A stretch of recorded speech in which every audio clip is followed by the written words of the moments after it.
Story time audio ബുക്സിലേക്ക് എല്ലാവർക്കും സ്വാഗതം. കമല ഗോവിന്ദ് എഴുതിയ നോവൽ പൊൻചിരാത്.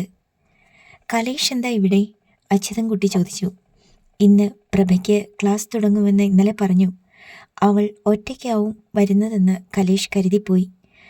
അവളെ തനിച്ച് കാണാനും സംസാരിക്കാനുമായി അവനിലെ കാമുകൻ അതിസാഹസികമായി ഓടിയണഞ്ഞ് കാത്തുനിന്നതാണ്.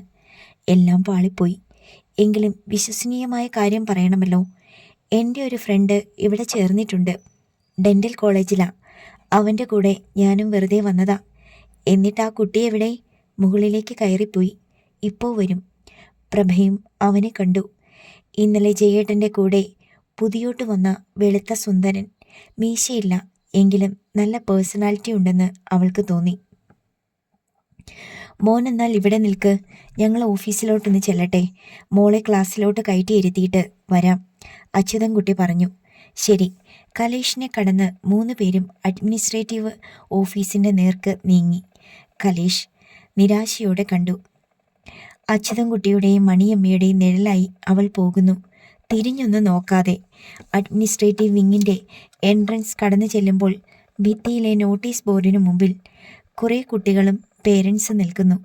അച്യുതൻകുട്ടി വേഗം അങ്ങോട്ട് നീങ്ങി.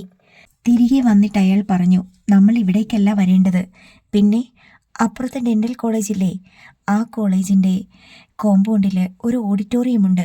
അങ്ങോട്ട് ചെന്നിരിക്കാനാ നോട്ടീസ്. അതെന്തിനാ? അവിടാണോ ക്ലാസ്? മണിയമ്മ ചോദിച്ചു. ഓറിയൻറ്റേഷന് വേണ്ടിയെന്നാ പറഞ്ഞ്. ഓറിയൻറ്റേഷനോ? എടി, എന്ന് വെച്ചാൽ നമ്മളെയൊക്കെ വിളിച്ചു കൂട്ടിയിട്ട് എന്തോ പൊതുകാര്യം പറയാനാ. വല്ല ഡൊണേഷനും കൊടുക്കാനാണോ? അതൊക്കെ പ്രൈവറ്റ് കോളേജിലാടി, ഇത് സർക്കാർ കോളേജല്ലേ. ഇവിടെ എന്നത്തിനാ ഡൊണേഷൻ? മണിയമ്മയും അപ്പോഴാണ് അക്കാര്യം ഓർത്തത്. വാ, നമുക്ക് അങ്ങോട്ട് പോകാം. അച്യുതൻകുട്ടി മുറ്റത്തേക്കിറങ്ങി. പിന്നാലെ മണിയമ്മയും പ്രഭയും. താഴേക്കിറങ്ങുമ്പോൾ കലേഷ് നിന്നിരുന്നിടത്ത് ശൂന്യം. മൂവരും മെയിൻ റോഡിലേക്ക് ഇറങ്ങിയിട്ട് വലതുവശത്തേക്ക് തിരിയുമ്പോൾ അവിടെയും ബാനർ കണ്ടു, നവാഗതർക്ക് സ്വാഗതം. ഇരുവശവും പന്തലിച്ച് നിൽക്കുന്ന വാഗമരങ്ങൾക്ക് താഴെ ടാറിട്ട റോഡ്. കയറ്റം കയറി അവർ നീങ്ങുമ്പോൾ അവരെ കടന്ന് കാറുകൾ പാഞ്ഞു പോകുന്നു. മെഡിസിന് ചേരുന്ന കുട്ടികളുടെ വീട്ടിലൊക്കെ കാറുണ്ടല്ലോ, മണിയമ്മ പറഞ്ഞു. നമ്മൾ മാത്രമേ നടന്നു പോകുന്നുള്ളൂ. ദൂരേന്ന് വരുന്നത് കൊണ്ടാ മണിയൻ്റെ അവരൊക്കെ കാറിൽ വരുന്നത്, പ്രഭ പറഞ്ഞു. നമ്മളിവിടെ തൊട്ടടുത്തല്ലേ, എന്തിനാ നമുക്ക് കാറ്? അവൾ സമാധാനിപ്പിച്ചു. അങ്ങനെ പറഞ്ഞു കൊടുക്കുമോളെ, അച്യുതൻകുട്ടി പ്രഭയെ പ്രോത്സാഹിപ്പിച്ചു. നമ്മൾ നടന്നാ മതി, മണിയമ്മ പറഞ്ഞു. ഞാൻ പറഞ്ഞെന്നേയുള്ളൂ. അത് പറയുന്നതിനിടയിൽ പെട്ടെന്ന് മണിയമ്മയ്ക്ക് ഓർമ്മ വന്നു.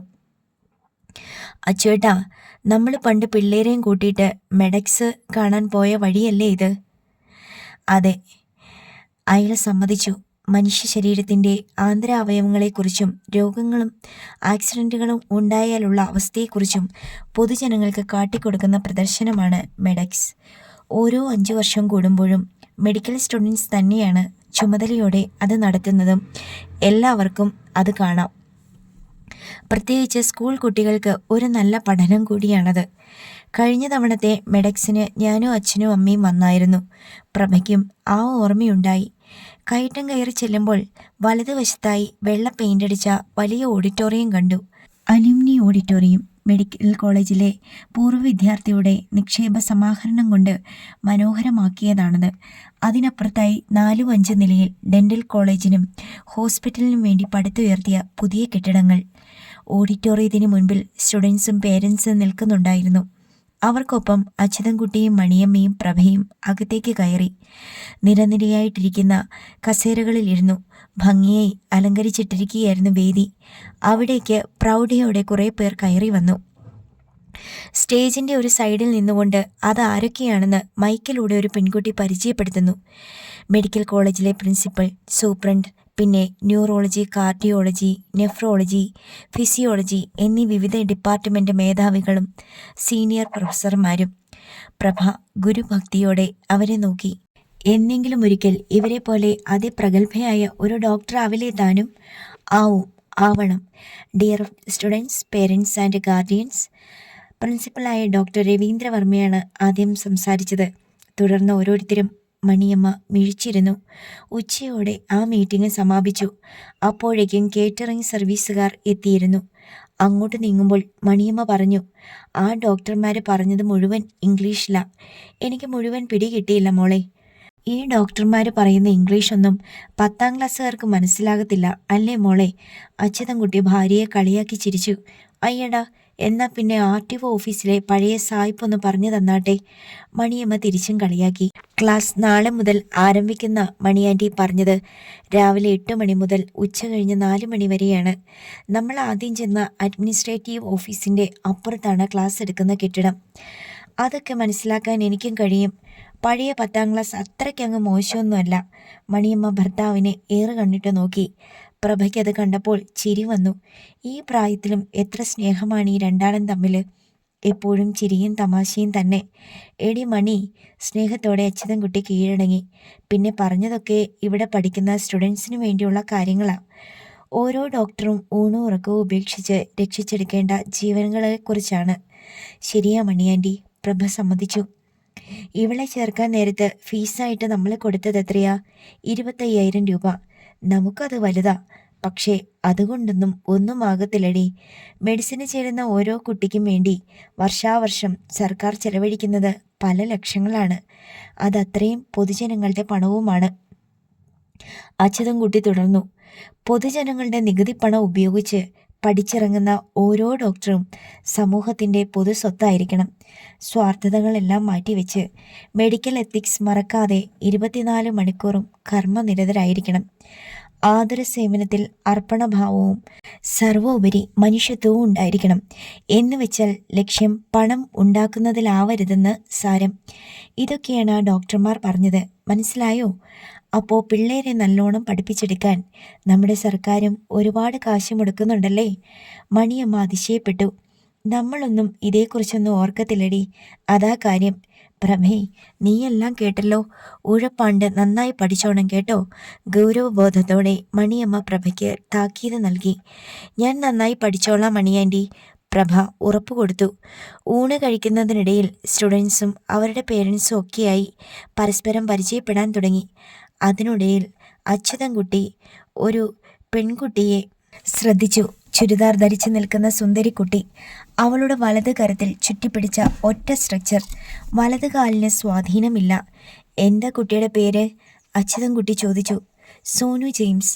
പ്രസരിപ്പ് നിറഞ്ഞ സ്വരം, ചിരിക്കുന്ന മുഖം. നീ കണ്ടോ ആ കുട്ടിയെ? അച്യുതൻകുട്ടി സോനുവിനെ ചൂണ്ടി പ്രഭയോട് ചോദിച്ചു. കണ്ടു. ഒരു നല്ല ഡോക്ടറാകും എന്ന ആ തൻ്റെയിടം കണ്ടോ? എല്ലാവരോടും പൊരുതി ജയിക്കണമെങ്കിൽ നിനക്ക് അത്രയുമെങ്കിലും തൻ്റെയിടം വേണം കേട്ടല്ലോ. പ്രഭ മന്ദഹസിച്ചു, അത് ശരിവെക്കുന്നത് പോലെ. പിറ്റേന്ന് രാവിലെ പ്രഭ കുമാരനെല്ലൂർ ക്ഷേത്രത്തിൽ പോയി തൊഴുത് പ്രാർത്ഥിച്ചു. ദേവി കാത്തോണേ. തിരികെ വന്നിട്ടാണവൾ മെഡിക്കൽ കോളേജിലേക്ക് പോകാൻ തയ്യാറായത്. പ്രഭേ, അച്യുതൻകുട്ടി ഹാളിൽ നിന്ന് വിളിച്ചു. എന്തോ, നീ ഒരുങ്ങിയോ? ഉവ്. എന്നാൽ ഇങ്ങോട്ട് വാ. കോളേജ് ബാഗുമായി പ്രഭ ധൃതിയിലെത്തി. വെള്ള ലെഗിൻസും വെള്ളയിൽ കറുപ്പ് പ്രിൻ്റുള്ള ടോപ്പുമാണ് അവൾ ധരിച്ചിരുന്നത്. അച്യുതൻകുട്ടി 2000 രൂപ നോട്ടുകൾ അവളുടെ കയ്യിലേക്ക് വെച്ചു കൊടുത്തു. ഇതെന്തിനാ അച്ചുമാമേ? പ്രഭ അമ്പരന്നു. ഇത് നിനക്ക് ചെലവാക്കാനല്ല, പേഴ്സിനുള്ളിൽ വെച്ചു. ഒരു റിസർവായിട്ടിരിക്കട്ടെ. പക്ഷേ ഒരത്യാവശ്യം എപ്പോൾ ഉണ്ടായാലും മറ്റൊരാളുടെ മുൻപിൽ കൈ നീട്ടണ്ട. അപ്പോൾ ഇതെടുത്തോണം കേട്ടല്ലോ. ആ കരുതലിൽ പ്രഭയുടെ മനസ്സ് നിറഞ്ഞു. അവൾ തലയാട്ടി. ഒരു 500 രൂപ കൂടി അയാൾ നീട്ടി. ഇതെന്തിനാ? ഇത് വണ്ടിക്കൂലിക്ക്. ദിവസവും അങ്ങോട്ടും ഇങ്ങോട്ടും ബസ്സിലല്ലേ പോരുന്നത്? എന്ന് നീ എന്നോട് ചോദിക്കണ്ടല്ലോ. ഇത് തീരുമ്പോൾ പറഞ്ഞാൽ മതി. പ്രഭ അത് വാങ്ങിയില്ല. ഈ രൂപ അച്ചുമാമയുടെ കയ്യിൽ തന്നെ ഇരുന്നോട്ടെ, അവൾ പറഞ്ഞു. സ്കൂളിൽ പോകുമ്പോൾ ഇന്നും രാവിലെ അച്ഛൻ വണ്ടിക്കൂലി തരും. ഇങ്ങനെ റിസർവായിട്ടൊന്നുമല്ല അച്ചുമാമേ, ഒരുമിച്ച് ചോദിച്ചാലും തരില്ല. അന്നേക്കുള്ള കൃത്യം പൈസയേ തരൂ. പിന്നെ എനിക്ക് മനസ്സിലായി, ദിവസവും ഓട്ടം പോകാൻ നേരത്ത് അച്ഛന് എന്നെ കാണാൻ വേണ്ടിയിട്ടായിരുന്നു എന്നും കൃത്യം പൈസ തന്നുകൊണ്ടിരുന്നതെന്ന്. പ്രഭ ആ ഓർമ്മയിൽ ഒരു നിമിഷം നിന്നു. അതുപോലെ ദിവസവും കൃത്യം പൈസ തന്നാൽ പോകാൻ നേരം എനിക്കും അച്ചുമാമയും മണിയമ്മയും എന്നും കണ്ടോണ്ട് ഇറങ്ങാലോ. അച്യുതൻകുട്ടി ചിരിച്ചു. അതാണ് നിന്റെ ഇഷ്ടമെങ്കിൽ അങ്ങനെ ആയിക്കോട്ടെ. അയാൾ 2 10 രൂപ നോട്ടുകൾ പേഴ്സിൽ നിന്നെടുത്ത് അവൾക്ക് നൽകി. മണിയമ്മ അപ്പോഴേക്കും അടുക്കളയിൽ നിന്നെത്തി. അവരുടെ കയ്യിൽ സ്റ്റീലിൻ്റെ ഒരു ലഞ്ച് ബോക്സ് ഉണ്ടായിരുന്നു. ഇരുവശവും ക്ലിപ്പുള്ള ആ ചോറ് പാത്രം അവർ പ്രഭയ്ക്ക് നൽകി. മുൻപ് ജ്യോതി ചോറ് കൊണ്ടുപോയിരുന്ന പാത്രമാ. പിന്നെ കഴുകി സ്റ്റോറിൽ സൂക്ഷിച്ചു വെച്ചു. ഇപ്പോഴതിനൊരു ഉപയോഗം വന്നത്. പ്രഭ ആ ബോക്സ് ബാഗിനുള്ളിലേക്ക് വെച്ചു. ഞാനിനി പറമ്പിൽ തനിയെ പണിയെടുക്കണല്ലോടി മണി, അച്യുതൻകുട്ടി പറഞ്ഞു. കുറച്ചു നാളായിട്ട് എല്ലാറ്റിനും ഇവള് കൂടെ നിൽക്കുമായിരുന്നു. ഇപ്പോൾ ഒറ്റയ്ക്ക് പറമ്പിലേക്ക് ഇറങ്ങാൻ ഭയങ്കര മടി. അച്യുതൻകുട്ടി അല്പം നിരാശയോടെ പറഞ്ഞു. ഒരു കാര്യം ചെയ്യാം, പ്രഭ പറഞ്ഞു. അച്ഛമ്മ രാവിലെ പണിക്കിറങ്ങണ്ട, ഞാൻ 4:30 എത്തും. വൈകുന്നേരം നമുക്കൊന്നിച്ച് പറമ്പിലോട്ടിറങ്ങി പണിയാം. എന്താ, അങ്ങനെയായാലോ? എന്നാ ശരി, അച്യുതൻകുട്ടി സമ്മതിച്ചു. അയാൾക്ക് സന്തോഷമായി. ഉത്സാഹത്തോടെ പ്രഭ ഗേറ്റ് കടന്ന് മറയുമ്പോൾ മണിയമ്മ അച്യുതൻകുട്ടിയെ നോക്കി. വൈകുന്നേരം വന്നിട്ടവള് മണ്ണിൽ പണിയാനോ? അവൾക്ക് പഠിക്കണ്ടേ? അവള് പഠിച്ചോട്ടേടി, പക്ഷെ വൈകുന്നേരം എൻ്റെ കൂടെ വരാമെന്നവള് പറഞ്ഞില്ലേ? ആ മനസ്സാടി വേണ്ടത്, അച്യുതൻകുട്ടി പറഞ്ഞു. എനിക്കിപ്പോൾ വലിയ ഉത്സാഹമാണെടി. വെറുതെ ഇരിക്കുവല്ല, നമ്മൾ ഏതാണ്ടൊക്കെ ചെയ്യുന്നുണ്ടെന്ന ഒരു തോന്നലാ. നമ്മുടെ 3 മക്കളെയും പണ്ട് സ്കൂളിലേക്ക് ഒരുക്കി വിടുന്നത്ര പ്രായമേ നമുക്കിപ്പോഴുമുള്ളെന്ന് തോന്നുവാടി. എനിക്കും അങ്ങനെയൊക്കെ തോന്നുന്നുണ്ട് കേട്ടോ, മണിയമ്മയും പറഞ്ഞു. അത് പറയുമ്പോൾ ഇരുവരും പരസ്പരം നോക്കി ചിരിക്കുന്നുണ്ടായിരുന്നു. മെഡിക്കൽ കോളേജിൻ്റെ ബസ് സ്റ്റാൻഡിന് തൊട്ടു മുന്നിലുള്ള ബസ് സ്റ്റോപ്പാണ് കുരിശുപള്ളി. പ്രഭ ആ സ്റ്റോപ്പിലേക്ക് ഇറങ്ങി. ലെക്ചർ ക്ലാസ്സിലേക്ക് പോകാൻ അതാണ് എളുപ്പം. കയറ്റം കയറി ചെല്ലുമ്പോൾ കൂട്ടം കൂടി നിന്നിരുന്ന 5-6 പേര് അവളെ വളഞ്ഞു. ആൺകുട്ടികളും പെൺകുട്ടികളുമുണ്ട്. Senior students. പുതിയ അഡ്മിഷനാണല്ലേ? ഗൗരവത്തിൽ അവരിൽ ഒരാൾ ചോദിച്ചു. അതെ. എന്താ പേര്?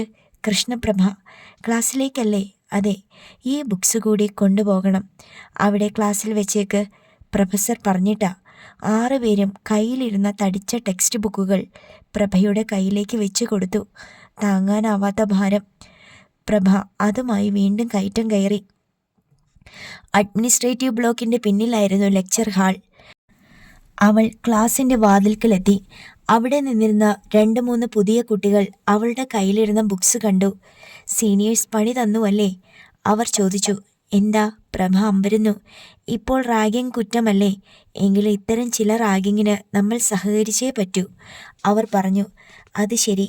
പ്രഭ താൻ ചുമന്നുകൊണ്ടുവന്ന ബുക്സ് ക്ലാസ്സിനുള്ളിൽ ഒരു സൈഡ് ചേർത്ത് അടുക്കി വെച്ചു. പിന്നെ ക്ലാസ്സിലേക്ക് കയറി. വലിയ ഹാൾ, നിരനിരയായി കിടക്കുന്ന 150 സിംഗിൾ സീറ്റുകൾ. അതിൽ പുതിയ അഡ്മിഷൻ എടുത്തവർ ഇരിക്കുന്നു. 6-7 വർഷം കഴിയുമ്പോൾ ഡോക്ടർ എന്ന നെറ്റിപ്പട്ടവുമായി പടിയിറങ്ങേണ്ടവർ. താനും അതിലൊരാളാവും. പ്രഭ ഒരു സീറ്റിലിരുന്നു. ആദ്യത്തെ ക്ലാസ് ഫിസിയോളജിയാണ്. കൃത്യം 8 മണിക്ക് തന്നെ ഡോക്ടർ ജെസ്സി തോമസ് പോൾ എത്തി. കോട്ടൺ സാരി ഉടുത്ത് പ്രൗഢയായ പ്രൊഫസർ. പരിചയപ്പെടൽ, വിശദീകരണങ്ങൾ. +2 കഴിഞ്ഞെത്തിയ ഒരു സാധാരണ സ്റ്റുഡൻറ്റ് എങ്ങനെ ക്രമേണ ഒരു രോഗിയുടെ കാണപ്പെട്ട ദൈവമാകുന്ന ഡോക്ടറുടെ പദവിയിൽ എത്തിച്ചേരും? അങ്ങനെ ഒരു പേഴ്സണാലിറ്റി ഡെവലപ്മെൻറ്റിലേക്കാണ് ഡോക്ടർ ജെസ്സി തോമസ് പോൾ ആദ്യം ക്ലാസ് നൽകിയത്. പ്രഭ ഒരു നിമിഷം കണ്ണുകൾ ഇറക്കി പൊട്ടിയിരുന്നു. ഒട്ടും പ്രാപ്യമല്ല എന്ന് കരുതിയിരുന്ന ഒരു മേഖല, ഒരു ഡോക്ടറാകുക. ഇതാ ആ മേഖലയിലേക്ക് കൃഷ്ണപ്രഭ വേണു തോട്ടത്തിൽ എന്ന പെൺകുട്ടി യാത്ര ആരംഭിക്കുന്നു. ജ്യോതിക്ക് ട്രാൻസ്ഫർ ലഭിച്ചത് കോട്ടയത്തേക്കാണ്, അതിരമ്പുഴയിലുള്ള സ്കൂളിലേക്ക്. വൈകുന്നേരം വീട്ടിലെത്തുമ്പോഴാണ് ജയേഷ് അതറിയുന്നത്. ശ്രീകുമാരിയും സുധാകരൻ നായരും ജ്യോതിയും കൂടി അതേക്കുറിച്ച് ഹാളിൽ സംസാരിക്കുകയായിരുന്നു. ഓർഡർ ആയോ? ജയേഷ് ചോദിച്ചു. ഓർഡർ നെറ്റിലുണ്ട്, ജ്യോതി പറഞ്ഞു. ഡെയിലി അതിരമ്പുഴ വരെയുള്ള യാത്ര ബുദ്ധിമുട്ടാവില്ലേ ജ്യോതി? അവൻ ചോദിച്ചു. ഡെയിലി തിരുവനന്തപുരം വരെ പോയി ജോലി ചെയ്തിട്ട് വരുന്ന സ്ത്രീകളുണ്ട്, സുധാകരൻ നായർ പറഞ്ഞു. അത് ട്രെയിനിലല്ലേ അച്ഛാ? ജ്യോതി പറഞ്ഞു. ഡെയിലി ബസ് യാത്ര എന്തായാലും ബുദ്ധിമുട്ട് തന്നെയാണ്. കാറിന് പോയി വരുന്നത് മുതലാകത്തുമില്ല. പിന്നെ അതിരമ്പുഴയിൽ നിന്ന് വളരെ അടുത്തല്ലേ എൻ്റെ വീട്? ഞാൻ അവിടെ താമസിച്ചോളാം. അത് വേണോ? സുധാകരൻ നായർ ചോദിച്ചു. അങ്ങനെ പോയാൽ പിന്നെ ഇവിടെ ആരാ? ശ്രീകുമാരിയുടെ മുഖം കറുത്തു. മാസാമാസം കിട്ടുന്ന എണ്ണിച്ചുട്ട അപ്പം പോലെ കിട്ടുന്ന ശമ്പളം വേണ്ടിയിട്ടല്ല, ഇവിടെ ആള് വേണം. വീട് അവിടെ അടുത്തല്ലായിരുന്നെങ്കിലോ? എന്നാ ചെയ്തേനെ? അവർ നീരസപ്പെട്ടു. ജ്യോതിക്ക് ഉത്തരം മുട്ടി. ജയേഷിൻ്റെ മുഖത്തും ഒട്ടും തൃപ്തിയില്ലെന്ന് ജ്യോതിക്ക് മനസ്സിലായി. പണി പാളിയോ? രാത്രി കിടക്കമുറിയിൽ എത്തിയപ്പോൾ ജ്യോതി ശ്രദ്ധിച്ചു. ലാപ്ടോപ്പിലേക്ക് തന്നെ ഉറ്റുനോക്കിയിരിക്കുകയാണ് ജയേഷ്. ഒട്ടും പ്രസന്നമല്ല മുഖം. ജ്യോതി അവനോട് ചേർന്നിരുന്നു. കഴുത്തിലൂടെ കൈകൾ വളച്ചിട്ടു. എന്താ ജയേട്ടാ ഇത്? കുറച്ചു കാലം ഞാൻ വീട്ടിലൊന്ന് താമസിച്ചാൽ എന്താ ജയേട്ടാ കുഴപ്പം? അവൾ നയത്തിൽ ചോദിച്ചു. എന്താ കുഴപ്പമെന്നോ? ജയേഷ് അവളെ തുറച്ചു നോക്കി. ഞാനിവിടെ ഒറ്റയ്ക്കാവില്ലേ എൻ്റെ കാര്യങ്ങൾ നോക്കാൻ? ഇവിടെ ആരാ ഉള്ളത്? ഇവിടെ അമ്മയില്ലേ? അമ്മ. അവൻ ചീറി. ഒറ്റ ചവിട്ടങ്ങ് തന്നാലുണ്ടല്ലോ. ജ്യോതി ഉറക്കെ ചിരിച്ചുപോയി. എൻ്റെ പോ, ദേഷ്യപ്പെടേണ്ട. ഞാൻ എല്ലാ വീക്കെൻഡിലും ഇങ്ങോട്ട് വന്നോളാമേ. അവൾ തമാശയോടെ കൈകൾ കൂപ്പി. അല്ലെങ്കിൽ ഒരു കാര്യം ചെയ്യ്, ജയേട്ടൻ അങ്ങോട്ട് വാ. അതുമല്ലെങ്കിൽ ജയേട്ടനൂടെ കോട്ടയത്തേക്ക് ട്രാൻസ്ഫർ കിട്ടുമോയെന്ന് നോക്ക്. അപ്പോൾ നമുക്ക് ഒരുമിച്ച് തന്നെ പുതിയോട്ട് താമസിക്കാമല്ലോ. എനിക്കിവിടുന്നിപ്പോൾ താമസം മാറ്റാനൊന്നും പറ്റില്ല. ഞാനൊന്ന് ശ്രമിച്ചു നോക്കട്ടെ. നിന്റെ ഈ ഓർഡർ ഒന്ന് മാറ്റാൻ പറ്റുമോയെന്ന്? പാലായിലേക്കോ കൂത്താട്ടുകുളത്തേക്കോ മൂവാറ്റുപുഴയിലേക്കോ ആയാലും മതിയല്ലോ. കുറച്ച് പണം ചിലവാക്കേണ്ടി വരുമെന്നേ ഉള്ളൂ. കാര്യം സാധിക്കാം. ഇനി അത് പറ്റില്ല ജയേട്ടാ. അതെന്താ? അത് പിന്നെ ഓപ്ഷൻ ചോദിച്ചിട്ടുണ്ടായിരുന്നു. കോട്ടയത്തിനടുത്ത് എവിടെയെങ്കിലും മതിയെന്ന് ഞാൻ മനഃപൂർവ്വം പറഞ്ഞ് ട്രാൻസ്ഫർ വാങ്ങിയതാ. ജയേഷ് അമ്പരന്നു. നീ എന്താ അതെന്നോട് പറയാഞ്ഞത്? പറഞ്ഞാൽ ജയേട്ടനത് സമ്മതിക്കുമായിരുന്നോ? ജ്യോതി ചോദിച്ചു. എനിക്ക് കുറച്ചുനാൾ ഇവിടെ നിന്നൊന്ന് മാറി നിന്നേ പറ്റൂ, അതാ.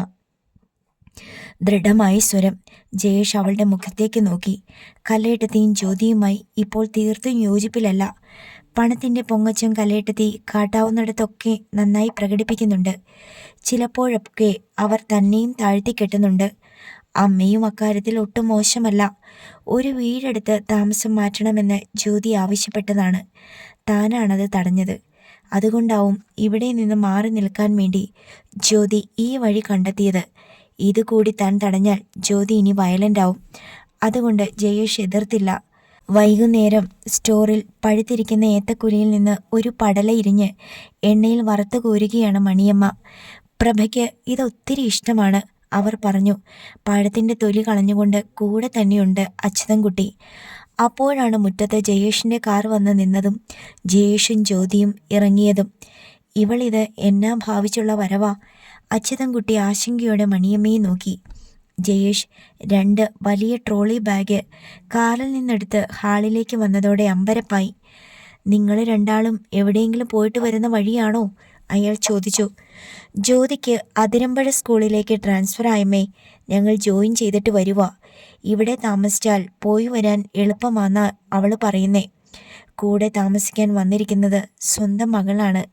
എന്നിട്ടും 2 പേരുടെയും ചങ്കിടിച്ചു. ജ്യോതി മണം പിടിച്ചെടുത്തു. ആഹാ, പഴംപൊരി ഉണ്ടാക്കിയോ? ഞാൻ വരുന്നുണ്ടെന്ന് അമ്മ എങ്ങനെ അറിഞ്ഞു?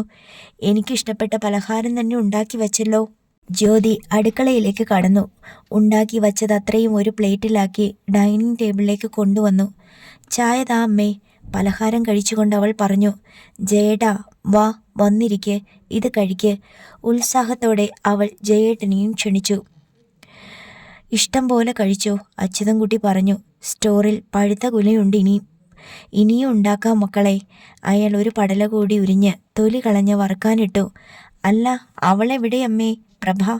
ജ്യോതി പെട്ടെന്ന് ഓർത്തതുപോലെ അവജ്ഞയോടെ ചോദിച്ചു. അവളെ അടുക്കളയിൽ കണ്ടില്ലല്ലോ. അതിനവള് അടുക്കളയിലല്ലല്ലോ, പഠിക്കാൻ പോയേക്കുമല്ലേ. മണിയമ്മ ചായ കൊടുത്തുകൊണ്ട് പറഞ്ഞു. പഠിക്കാൻ പോയെന്നോ? എന്നാ പഠിക്കാൻ? അവളെ വല്ല കൂലിപ്പണിക്കാരനെ കൊണ്ടും കെട്ടിച്ചു വിടുവാന്നല്ലേ പറഞ്ഞത്? ജ്യോതി ചോദിച്ചു. അച്യുതൻകുട്ടി ജയേഷിനെ നോക്കി. അവൻ ചായ ഊതി ഊതി കുടിക്കുകയാണ്. ജയേഷ് ജ്യോതിയോടത് പറഞ്ഞിട്ടില്ല. അച്യുതൻകുട്ടി മകളെ നോക്കി. പ്രഭയ്ക്ക് മെഡിക്കൽ കോളേജിൽ അഡ്മിഷൻ കിട്ടി മോളെ. അവൾ അവിടെ ചേർന്നു. ക്ലാസ് തുടങ്ങിയിട്ട് 3-4 ദിവസമായി. അവൾക്ക് MBBSന് അഡ്മിഷൻ കിട്ടിയെന്നോ? എന്നിട്ട് അച്ഛൻ അവളെ പഠിക്കാൻ വിട്ടെന്നോ? പിന്നല്ലാതെ. ജ്യോതിയുടെ കയ്യിലിരുന്ന പഴംപൊരി പിടിവിട്ട് ശബ്ദത്തോടെ പ്ലേറ്റിലേക്ക് വീണു. അച്ഛനും അമ്മയും കൂടി അവളെ ശരിക്കങ്ങ് ദത്തെടുത്തോ? ജ്യോതി അമർഷത്തോടെ ചോദിച്ചു. ദത്തെടുക്കാനോ? അച്യുതൻകുട്ടി നെറ്റി ചുളിച്ചു. മണിയമ്മയ്ക്കും അവളുടെ ചോദ്യം മനസ്സിലായില്ല. വേണു അമ്മാവനും സുധാൻ്റെയും പോയപ്പോഴേ ഞങ്ങൾ വിലക്കിയതാ അവളെ വിട്ടേക്കാൻ. പക്ഷേ അനുകമ്പ കാരണം അച്ഛനും അമ്മയും അവളെ കൂട്ടിക്കൊണ്ടു പോന്നു. വല്ലവനെയും കണ്ടുപിടിച്ച് കല്യാണം നടത്തിയിട്ട് ആ ശല്യം അങ്ങ് ഒഴിവാക്കുന്നതിന് പകരം അവളെ പഠിക്കാൻ വിട്ടിരിക്കുകയാണ്. അച്ഛൻ എന്താണ് ഈ പറയുന്നത്? മെഡിസിനൊക്കെ പഠിപ്പിക്കണമെങ്കിൽ എന്താ ചിലവെന്ന് കരുതിയിട്ടാണോ ഇങ്ങനെ ആലോചനയില്ലാതെ എടുത്തു ചാടുന്നത്? ജ്യോതി രോഷം കൊണ്ടു. അവളുടെ രോഷം ജയേഷും ശ്രദ്ധിച്ചു. എന്നാ ചിലവുണ്ട് നീ പറ. അച്യുതൻകുട്ടി ഒട്ടും ദേഷ്യപ്പെട്ടില്ല. അവൾ എന്നു വന്നാലും ഇങ്ങനെ പൊട്ടിത്തെറിക്കുമെന്നും ചോദ്യം ചെയ്യലുണ്ടാകുമെന്നും അയാൾ പ്രതീക്ഷിച്ചിരുന്നു. അതുകൊണ്ട് ശാന്തമായിരുന്നു മകളോടുള്ള സമീപനം. മെഡിക്കൽ വിദ്യാഭ്യാസമെന്ന് പറഞ്ഞാൽ 1-2 വർഷം കൊണ്ട് തീരത്തില്ല, ജ്യോതി പറഞ്ഞു. എനിക്കും അതറിയാമടി. 5 വർഷമാ മെഡിക്കൽ കോഴ്സ്, അയാൾ പറഞ്ഞു.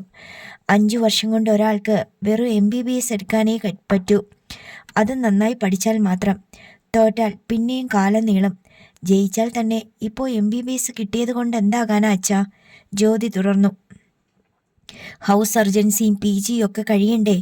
എല്ലാം കൂടി എങ്ങനെ വന്നാലും 8-9 വർഷമെങ്കിലും നീളും. അത്രയും വർഷം കൊണ്ട് എത്ര ലക്ഷമാ ചിലവാകുന്നതെന്ന് അച്ഛന് വല്ല കണക്കും ഉണ്ടോ? അന്താളിപ്പ് കൊണ്ട് ജ്യോതിയുടെ കണ്ണുമിഴിച്ചു. എത്ര ലക്ഷമാകുമെന്നൊക്കെ കണക്ക് നോക്കിയാൽ ഒന്നും നടക്കുകയല്ല മോളെ. അത് കൊള്ളാം. എനിക്കും ഡോക്ടറാകാനായിരുന്നു ആഗ്രഹം. +2 കഴിഞ്ഞപ്പോൾ ഞാനത് അച്ഛനോട് പറഞ്ഞത് ഓർക്കുന്നുണ്ടോ? ജ്യോതി ചോദിച്ചു. എൻ്റെ 3 മക്കളും ഡോക്ടറോ എഞ്ചിനീയറോ ഒക്കെ ആയി കാണാൻ ഞാനും ആഗ്രഹിച്ചതാണ്, അച്യുതൻകുട്ടി സ്വയം നിന്ന പോലെ പറഞ്ഞു. പക്ഷേ നടന്നില്ല. കാരണം എൻ്റെ 3 മക്കളും പഠിക്കാൻ ആവറേജിൽ താഴെയായിരുന്നു. ജ്യോതിയുടെ മുഖം വിളറി. കേട്ടോ ജയ? അച്യുതൻകുട്ടി ജയേഷിൻ്റെ നേർക്ക് തിരിഞ്ഞു. ഇവൾക്ക് ഡോക്ടറാകാനാണ് ആഗ്രഹം എന്ന് പറഞ്ഞു. മെഡിക്കലിന് എൻട്രൻസ് എഴുതാൻ ഞാൻ ഇവളോട് പറഞ്ഞു. വേണമെങ്കിൽ 1 വർഷം എൻട്രൻസ് കോച്ചിങ്ങിന് വിടാമെന്നും പറഞ്ഞു. പക്ഷേ ഇവൾക്ക് അത്രയൊന്നും കഷ്ടപ്പെടാൻ പറ്റില്ല. 25-30 ലക്ഷം രൂപ ഡൊണേഷൻ കൊടുത്ത് ഏതെങ്കിലും ശാസ്ത്രീയ മെഡിക്കൽ കോളേജിൽ മാനേജ്മെന്റ് സീറ്റ് വേണമെന്നായിരുന്നു ഇവളുടെ ശാഠ്യം. അച്യുതൻകുട്ടി ചിരിച്ചു. അത്രയും ലക്ഷം ഡൊണേഷനും 8-9 വർഷത്തെ മാനേജ്മെന്റ് കോളേജിലെ ചെലവും കൂടിയാകുമ്പോൾ ഈ 40 സെന്റും വീടും കൂടി അന്ന് കിട്ടുന്ന വിലയ്ക്ക് വിറ്റാലും പിന്നെയും ഞാൻ ആരോടെങ്കിലും കൈ നീട്ടി തെണ്ടേണ്ടി വരും ഇവളുടെ പഠിപ്പ് പൂർത്തിയാക്കാൻ. ശരിയല്ലേ മോനെ? അത് വേണ്ടിവരും, ജയേഷ് ചിരിയോടെ സമ്മതിച്ചു. എന്നിട്ട് അച്ഛൻ ഇപ്പോൾ ചെയ്തതോ? 10 സെന്റ് സ്ഥലം വിറ്റിട്ടല്ലേ അച്ഛൻ അവൾക്ക് മെഡിക്കൽ കോളേജിൽ സീറ്റ് വാങ്ങിയത്? ജ്യോതിക്ക് ദേഷ്യത്തോടൊപ്പം സങ്കടവും വന്നു. അമ്മയുടെ ആങ്ങളയുടെ മോള് അച്ഛൻ എന്നേക്കാൾ വലുതായത് എങ്ങനെയാണ് അച്ഛാ? ഇവൾ എന്താണ് ഈ പറയുന്നേ? മണിയമ്മ അമ്പരന്നു. അവർ ഇടയിൽ കയറി. ഇവിടെ ആരാടി 10 സെന്റ് സ്ഥലം വിറ്റത്? ആരാടി നിന്നോട് കള്ളം പറഞ്ഞത്? പിന്നെ എങ്ങനെയാ അവൾക്ക് അഡ്മിഷൻ കിട്ടിയത്? അത് ഞാൻ അവൾക്ക് കാശ് കൊടുത്ത് വാങ്ങിക്കൊടുത്തതൊന്നുമല്ല. അവൾ പഠിക്കാൻ മിടുക്കിയ മോളെ. 1-ാം ക്ലാസ് മുതൽ അവൾ +2 വരെ പഠിച്ചത്. എല്ലാ പരീക്ഷയ്ക്കും മുഴുവൻ A+ വാങ്ങിയ 95-100 അവളുടെ വിജയ ശതമാനം, അച്യുതൻകുട്ടി പറഞ്ഞു. ജ്യോതിയുടെ മുഖം മങ്ങി. അച്യുതൻകുട്ടി തുടർന്നു. കോച്ചിങ്ങിന് പോലും പോകാതെ എൻട്രൻസ് ടെസ്റ്റ് എഴുതിയിട്ടും സർക്കാർ മെഡിക്കൽ കോളേജിൽ അവൾക്ക് മെറിറ്റ് സീറ്റ് കിട്ടി. അവൾക്ക് ഒറ്റ കുറവേ ഉണ്ടായിരുന്നുള്ളൂ, അച്ഛനും അമ്മയും ഇല്ല എന്നത്. ഞാനും മണിയും കൂടി അതങ്ങ് നികത്തി, അത്രയുള്ളൂ. ജ്യോതി ശബ്ദിച്ചില്ല.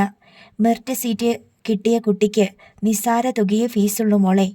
വെറും 25,000 രൂപ. മകളെ ഒന്ന് തണുപ്പിക്കാനായി അച്യുതൻകുട്ടി തുടർന്നു.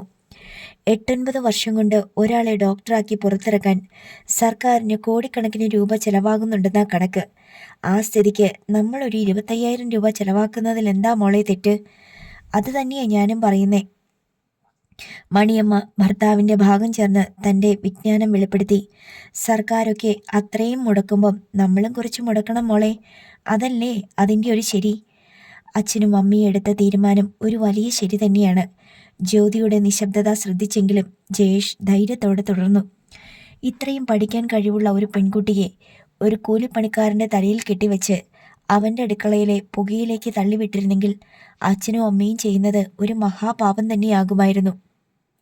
നീ പറഞ്ഞത് ശരിയാ മോനെ, ഞങ്ങൾ മഹാപാപം ചെയ്തു പോയേനെ, അച്യുതൻകുട്ടി പറഞ്ഞു.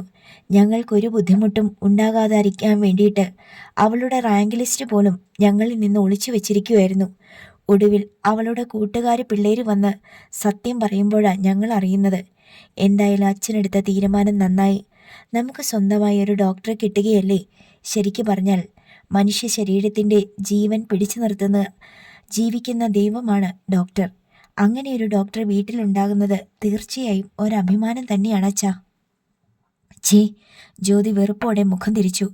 കൃത്യ അകത്തേക്ക് കയറി വന്ന പ്രഭയുടെ നേർക്ക് തന്നെ. ജ്യോതി അമ്പരന്നു പോയി. 1.5 മാസം മുമ്പ് വിഷാദം ഉറഞ്ഞ മുഖവും പ്രതീക്ഷയറ്റ മിഴികളുമായി തൊടുപുഴയിൽ വെച്ച് താൻ കണ്ട ഇത്തിരി പെണ്ണല്ല മുൻപിൽ. ഒരു മെഡിക്കൽ സ്റ്റുഡൻറ്റിൻ്റെ എല്ലാ പ്രൗഢിയും നിറഞ്ഞ മുഖം. അന്ന് കണ്ടതിനേക്കാൾ ഇരട്ടി അഴക്. ധരിച്ചിരിക്കുന്നതോ വില കൂടിയ ചുരിദാർ. ജയേട്ടൻ പറഞ്ഞത് ഇവൾ കേട്ടിരിക്കുന്നു. ജീവിക്കുന്ന ദൈവമെന്ന്. ജ്യോതിക്ക് തോന്നി താൻ തീരെ ചെറുതായിരിക്കുന്നുവെന്ന്. ജ്യോതി ചേച്ചി എപ്പോ വന്നു? ഒട്ടും പിണക്കമോ പരിഭവമോ ഇല്ലാതെ പ്രഭ നേർത്ത ചിരിയോടെ ചോദിച്ചു. ജ്യോതി മറുപടി പറഞ്ഞില്ല. വെട്ടിത്തിരിഞ്ഞ് ട്രോളി ബാഗുകളുടെ നേർക്ക് നീങ്ങി. ഞങ്ങൾ വന്നതേയുള്ളൂ പ്രഭേ. ജ്യോതിക്ക് വേണ്ടി ജയേഷ് ഉത്തരം പറഞ്ഞു. നീ എന്താടി അവിടെ തന്നെ നിൽക്കുന്നേ? മണിയമ്മ പ്രഭയോട് ചോദിച്ചു. ചെന്ന് ഡ്രസ് മാറ്റിയിട്ട് വാ. രാവിലെ നീ പഴംപൊരിയുടെ കാര്യം പറഞ്ഞില്ലേ? ഉണ്ടാക്കിയിട്ടുണ്ട്, വന്ന് കഴിച്ചോടി. ജ്യോതി നിൽക്കുന്ന കാര്യം ഓർക്കാതെ മണിയമ്മ പറഞ്ഞു സ്നേഹത്തോടെ. ജ്യോതി അടി കൊണ്ടതുപോലെയായി. അമ്മ പഴംപൊരി ഉണ്ടാക്കിയത് അവൾക്ക് വേണ്ടിയിട്ടാണ്. ഇവൾ പറഞ്ഞിട്ടാണ് അവൾക്ക് തോന്നി താൻ വീണ്ടും ചെറുതായെന്ന്. ഇനി ഇവിടെ നിൽക്കാതെ വന്ന വഴിക്ക് തന്നെ മടങ്ങിയാലോ എന്ന് ഒരു നിമിഷം തോന്നിപ്പോയി. കലീച്ചയുടെ മുൻപിലേക്ക് വീണ്ടും ചെല്ലണം. യാത്ര പറഞ്ഞ് തലയെടുപ്പോടെ ഇറങ്ങിപ്പോന്നതാണ്. ഉടനെ മടങ്ങിച്ചെന്നാൽ അവർക്ക് മുമ്പിൽ കൂടുതൽ താഴേണ്ടി വരും. അത് വേണ്ട ജയേട്ടാ. ജ്യോതി അമർഷ ഒതുക്കി വിളിച്ചു. ഈ ബാഗ് മുകളിലേക്ക് ഒന്നെടുത്തതാ. ശരി. ജയേഷ് ബാഗുകൾ പൊക്കിയെടുത്തു. മുകളിലാണ് ജ്യോതിയുടെ മുറി. അവർ സ്റ്റെയർ കേസിൻ്റെ നേർക്ക് നീങ്ങി. അത്താഴത്തിന് എന്താ മോനെ വേണ്ടത്? മണിയമ്മ മരുമകനോടുള്ള സ്നേഹാതിരേകത്തോടെ ചോദിച്ചു. ചോറ് മതിയോ അതോ ചപ്പാത്തി വേണോ?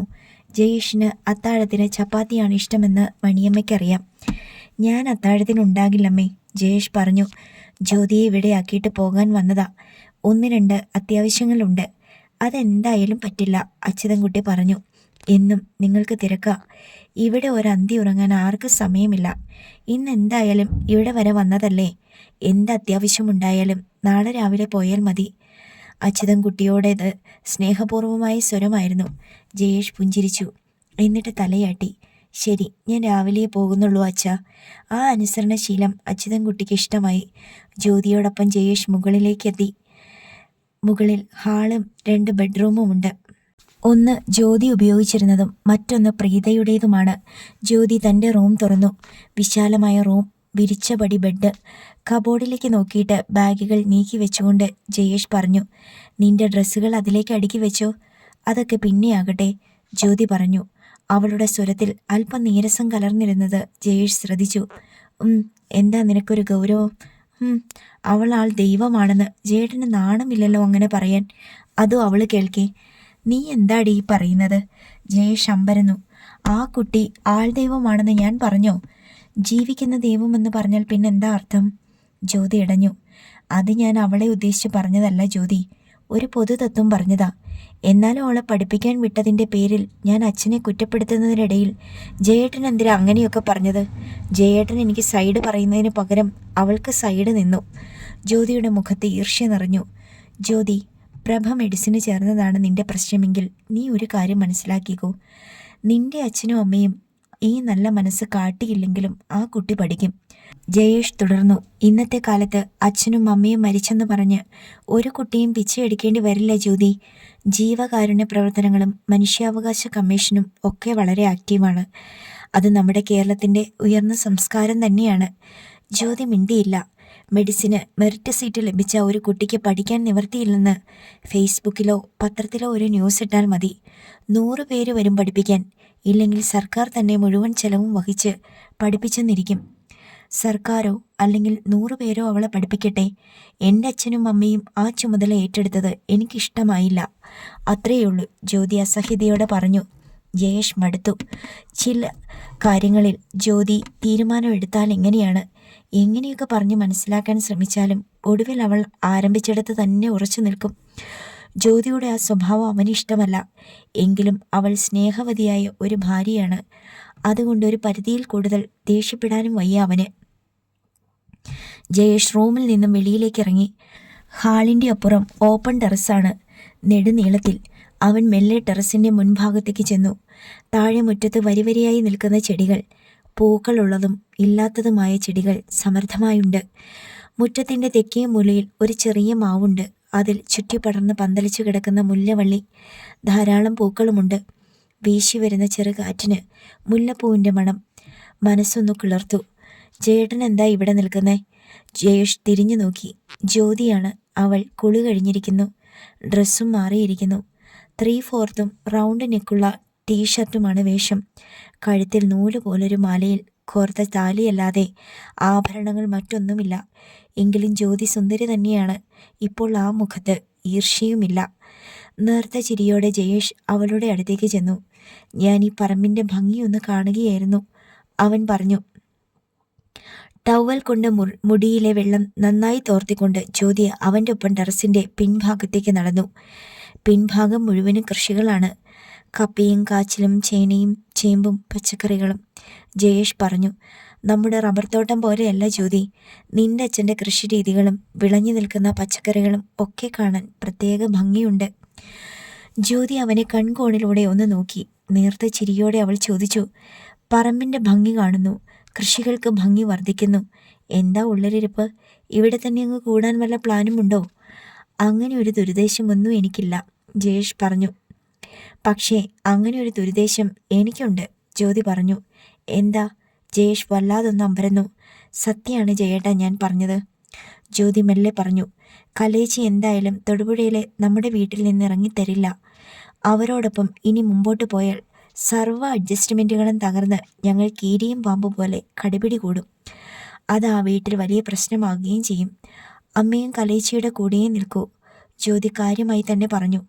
അങ്ങനെ ഒരു പ്രശ്നമുണ്ടാക്കി പടിയിറങ്ങുന്നതിന് നല്ലത് ഇതല്ലേ? അവൾ പറയുന്നതിൽ കാര്യമുണ്ടെന്ന് ജയേഷിന് മനസ്സിലായി. പക്ഷേ അതിന് ഇവിടെ താമസിക്കണോ? അവൻ ചോദിച്ചു. അല്ലെങ്കിൽ പിന്നെ നമ്മളൊരു വീട് വാങ്ങി മാറണം. അത് ഉടനെ നടക്കുമോ? അത് ജയേഷ് പരിങ്ങി. അങ്ങനെ ഒരു വീട് വാങ്ങി മാറിയാലും നമ്മൾ രണ്ടാളും മാത്രമല്ലേ അവിടെ ഉണ്ടാകൂ.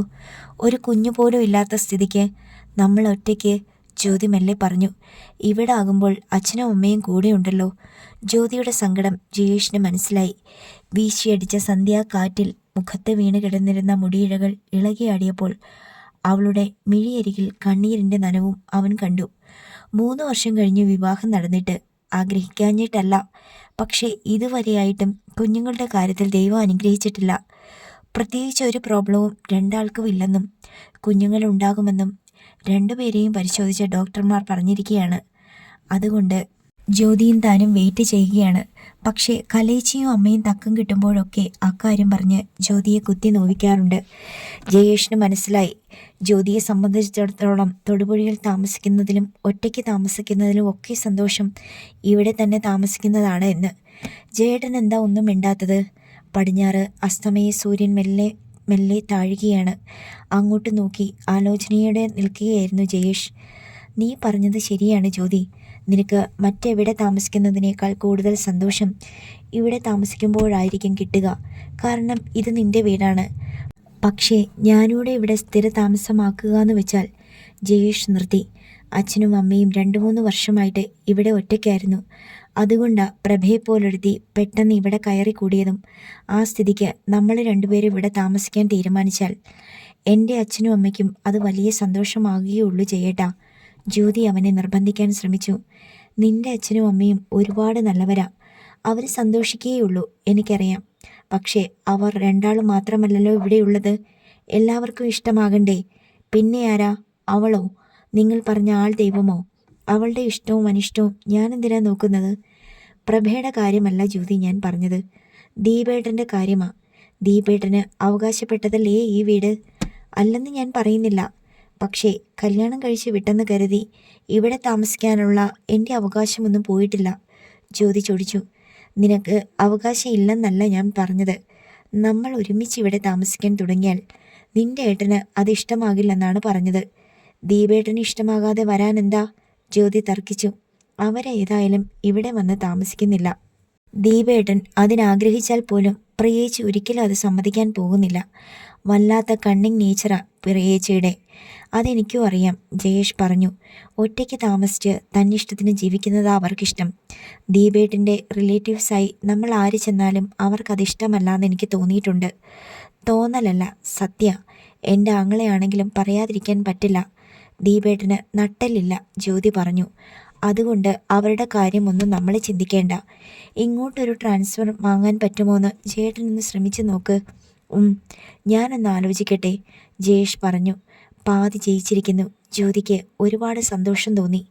രാത്രി ജ്യോതി, മണിയമ്മ താഴെ നിന്ന് ഉറക്കെ വിളിച്ചു. ജയനെയും കുട്ടി താഴേക്ക് വാ മോളെ, ആഹാരം കഴിക്കണ്ടേ? വാട്സപ്പ് മെസ്സേജ് ചെക്ക് ചെയ്യുകയായിരുന്നു ജ്യോതി. ഇപ്പം വരാമേ, ജ്യോതി പറഞ്ഞു. ജയേഷ് കുളിക്കുകയായിരുന്നു. കുളി കഴിഞ്ഞ് അവനൊരു ബർമുഡയും ടീഷർട്ടും ധരിച്ചു. ഇരുവരും സ്റ്റെപ്പ് ഇറങ്ങി താഴെ വരുമ്പോൾ റോയൽ മിറേജ് പെർഫ്യൂമിൻ്റെ സുഗന്ധം ഹാളിലാകെ നിറഞ്ഞു. ഡൈനിങ് ടേബിളിനരികിൽ അച്യുതൻകുട്ടിയും മണിയമ്മയും പ്രഭയും അവരെ കാത്തു നിൽക്കുകയായിരുന്നു. അവർക്ക് രണ്ടുപേർക്കും തന്നെ ആദ്യം പ്ലേറ്റ് വെച്ചു. ജ്യോതിക്ക് ചോറ് മതി. ജയേഷിന് ചപ്പാത്തിയും. ജയേഷിൻ്റെ പ്ലേറ്റിലേക്ക് മണിയമ്മ ചിക്കൻ കറി വിളമ്പി. അമ്മ ഇതിനിടയ്ക്ക് ചിക്കനും ഉണ്ടാക്കിയോ? ജയേഷ് ചോദിച്ചു. ഒരു പ്ലേറ്റ് എടുത്ത് സ്വയം വിളമ്പിക്കൊണ്ട് അച്യുതൻകുട്ടി പറഞ്ഞു. നീ ഒത്തിരി നാൾ കൂടിയിട്ടല്ലേ ജയ ഇവിടെ വന്ന് അന്തി ഉറങ്ങുന്നേ? അതുകൊണ്ടാ ചിക്കൻ വാങ്ങിയത്. ഉണ്ടാക്കാനിപ്പോൾ ഞാൻ തന്നെയല്ല മോനെ, പ്രഭയും കൂടും, മണിയമ്മ പറഞ്ഞു. പ്രഭയ്ക്ക് പാചകമൊക്കെ അറിയാമോ? ജയേഷ് ചോദിച്ചു. അല്ല, മെഡിസിൻ ആകുമ്പോൾ ഒരുപാടൊക്കെ പഠിക്കാനില്ലേ? അതിനിടയിൽ പാചകത്തിനൂടെ ടൈം കിട്ടുമോ? നേർത്ത ചിരിയോടെ അവൻ ചോദിച്ചു. പ്രഭ മറുപടിയായി ഒന്ന് മന്ദഹസിച്ചു. ജ്യോതി അത് കണ്ടു. അവൾക്ക് കറികൾ വിളമ്പുകയായിരുന്നു പ്രഭ. നീ എന്നാ കാണുവാ, ഇങ്ങോട്ട് കറി വിളമ്പടി, ജ്യോതി അമർഷത്തോടെ പറഞ്ഞു. പ്രഭ വിളറിപ്പോയി. ഊണ് കഴിഞ്ഞ് റൂമിലെത്തിയപ്പോൾ ജയേഷ് പറഞ്ഞു. കാരണമില്ലാതെ മറ്റുള്ളവർക്ക് മുൻപിൽ വെച്ച് മനസ്സിൽ ദേഷ്യം വെച്ചുകൊണ്ട് ഒരാളോട് തട്ടിക്കയറരുത് ജ്യോതി. അത് ഇറിറ്റേറ്റിംഗ്, ഇൻസൾട്ടിങ് തന്നെയാണ്. ജ്യോതി, അതെ, അതിനുവേണ്ടി തന്നെയാ, ജ്യോതി ധാർഷ്ട്യത്തോടെ പറഞ്ഞു. അവൾ ഏത് MBBSന് പഠിച്ചാലും അവളെ തലയിൽ കയറ്റി വയ്ക്കാൻ എന്നെ കിട്ടില്ല. അവളുടെ അച്ഛൻ കാണുന്നിടത്തൊക്കെ വെച്ച് എന്നെ അത്രയും ഇൻസൾട്ട് ചെയ്തിട്ടുണ്ട്. അതുകൊണ്ട് അവൾ തറയിൽ നിന്നാൽ മതി. ഇതെൻ്റെ വീടാ, അതവൾ എപ്പോഴും ഓർക്കണം. ജയേഷ് അതോടെ മൗനം പാലിച്ചു. പുലർച്ചെ 7 മണിക്ക് തന്നെ ജയേഷ് പോകാൻ റെഡിയായി. തൊടുപുഴ വീട്ടിൽ ചെന്നിട്ട് വേണം അവന് ഓഫീസിലേക്ക് പോകാൻ. എൻ്റെ സ്കൂട്ടർ ഉടനെ ഇങ്ങെത്തിക്കണേ ജയേട്ടാ, ബസ്സിലുള്ള യാത്ര വലിയ പാടാ. യാത്ര പറഞ്ഞ് ജയേഷ് കാറിലേക്ക് കയറിയപ്പോൾ പിന്നാലെ ചെന്ന് ജ്യോതി പറഞ്ഞു. Okay D. ഒരു റൊമാൻറ്റിക് മൂഡിൽ കൂടുതൽ സ്നേഹത്തോടെ അവളുടെ താടിയിലൊന്ന് തൊട്ട് ഓമനിച്ചുകൊണ്ട് അവൻ ചിരിയോടെ ഏറ്റു. ആ സ്നേഹത്തരിപ്പോടെയാണ് അവൾ തിരികെ ഹാളിലേക്ക് കയറിയതും. പെട്ടെന്ന് അവൾ നിന്നു. പ്രഭ റൂമിലേക്ക് ധൃതിയിൽ കയറുകയായിരുന്നു. അത് ദീപേട്ടൻ്റെ റൂമല്ലേ? എടീ, സർവ്വസന്തോഷവും മറന്ന് അവൾ ഉറക്കെ വിളിച്ചു. പ്രഭ നിന്നു. ആ റൂമിലേക്ക് നീ എന്തിനാടി കയറുന്നേ? ഇറങ്ങടി അങ്ങോട്ട്. മുകളിലേക്ക് പോകാതെ ജ്യോതി നേരെ അങ്ങോട്ട് ചെന്നു. അടുത്ത ഭാഗം നാളെ.